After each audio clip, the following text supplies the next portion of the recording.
उस वक्त जो कंपनी बनाई गई थी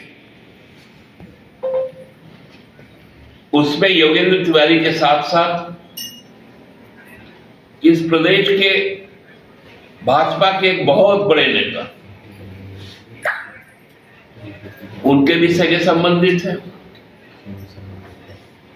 उनके जो सबसे निकट के व्यक्ति, जो अपने आप को उनका सचिव कहता है, राजनीतिक सचिव,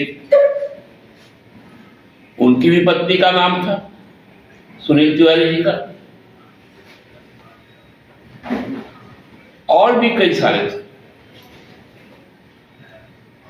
और तभी से कारोबार शुरू हुआ। उस वक्त भी हमने आप लोगों को कहा था कि किस प्रकार से जमीन हड़पी गई, शराब के धंधे में उनका प्रवेश हुआ।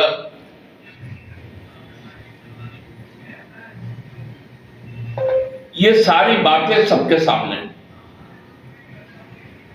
क्योंकि अब ईडी को उनके सिलेक्टिव टारगेट में भाजपा तो है नहीं।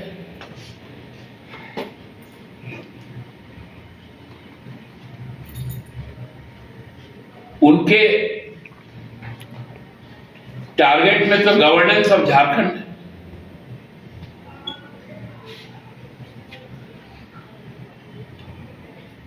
एक जो चीजें धीरे धीरे एसीबी के द्वारा जांच में बढ़ रही थी, राज्य सरकार ने जिस जांच का गठन किया था, वो जब अपना दायरा को सिकुड़ता चला गया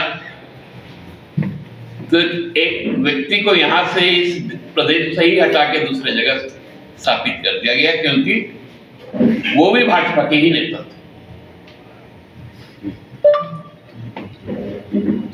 ये पूरा खेल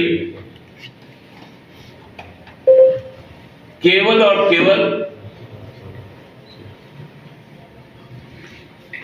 एक व्यक्ति को टारगेट करके किया जा रहा है। लेकिन ईडी को, क्योंकि पीएनएल का मामला, मनी लॉन्ड्रिंग का मामला,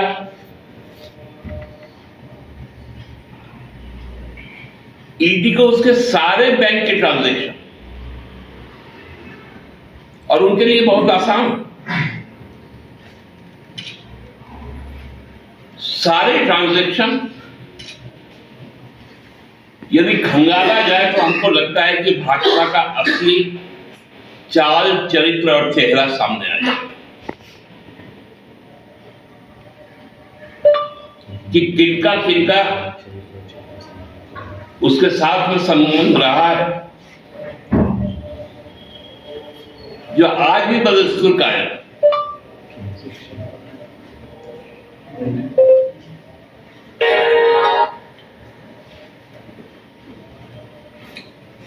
हम लोग जानते हैं कि क्या नैरेटिव गढ़ा जा रहा है, इसलिए मैं तो राज्य सरकार से बहुत स्पष्ट तौर पे कहता हूं कि अविलंब एक एसआईटी का गठन राज्य सरकार करे और संपूर्ण मामला और इसके पीछे की जो साजिश करता है उनको बेनकाब करे।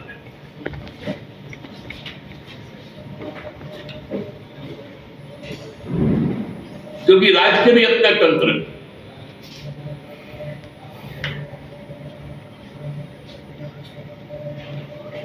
राज्य भी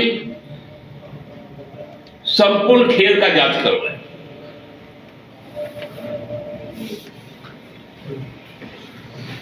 कि शराब के खेल में और कौन कौन है, और भाजपा के कितने व्यक्ति, चाहे वो नेता हो, चाहे विधायक हो, चाहे पूर्व विधायक हो, सीधे तौर पे शराब के कारोबार से जुड़ा है।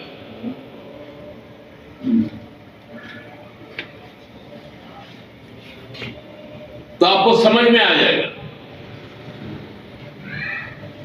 कि वर्तमान से लेकर पूर्व विधायक तक इस पूरे शराब के धंधे में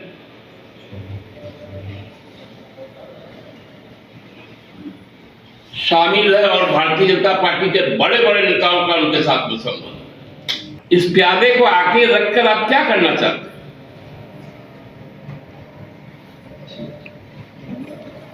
ईडी को यदि भ्रष्टाचार की जांच करनी तो योगेंद्र तिवारी का कारोबारी जन्म कब से हुआ, किनके संरक्षण में हुआ, कहां से उनके पास में पैसे आए, किन किन शासनकाल में क्या क्या हुआ, ये सारी चीजें सामने आ गई। इसलिए एसआईटी की जांच बहुत जरूरी है।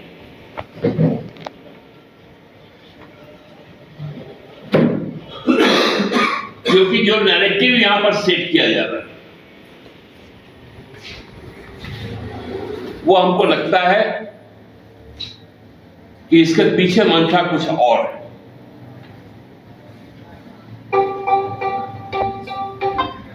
सुप्रीम कोर्ट ने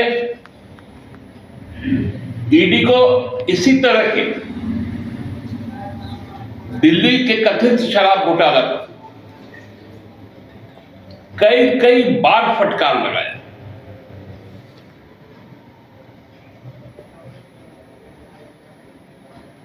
कि आपके पास सर पैर कुछ है नहीं,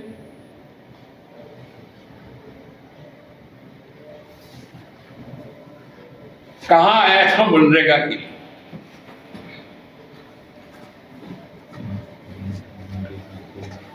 मैं तो इसका भी पहले से ही आप लोगों को बोल दिया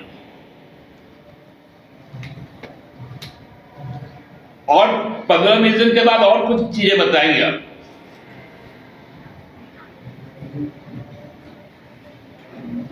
कि उनके सिलेबस में और कौन कौन सा चैप्टर बाकी।